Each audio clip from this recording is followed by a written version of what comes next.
పెరిగిపోతున్నాయి. దీంతో ఎండలు మండుతున్నాయి. భానుడి ప్రతాపం తట్టుకోలేని ప్రజలు బాబోయ్ అంటున్నారు.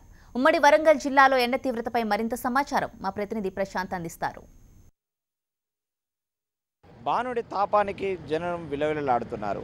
ఉదయం 7 గంటల నుంచే ఎండ తీవ్రత పెరగడంతో ప్రజలు ఉద్యోగస్తులు కానీ ఉదయం జాబ్లకు వెళ్ళాలంటే కూడా ఎండ తీవ్రతతో ఇబ్బందులు పడుతున్న పరిస్థితి ఏప్రిల్ 2వ వారంలో రావడంతో ప్రజలంతా కూడా శుభ్రవచరణలకు లోనవుతున్నారు.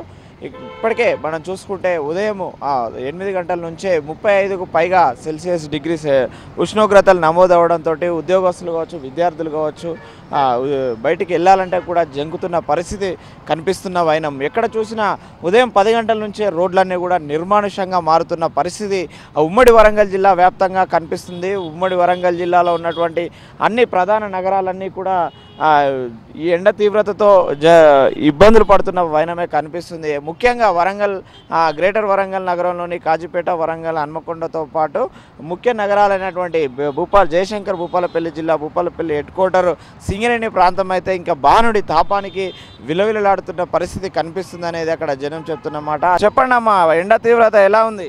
మంచిగా ఉంది ఎండ మంచిగా ఉంది, బాగా కొడుతుంది ఎండ, భయం అవుతుంది.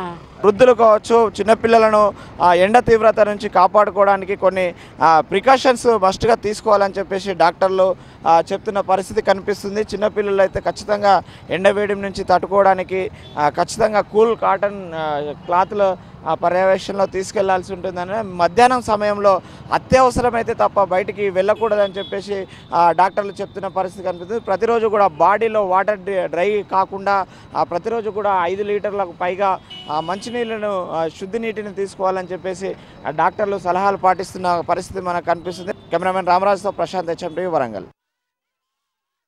ఇవి బులెటిన్ అప్డేట్స్. చూస్తూనే ఉండండి HM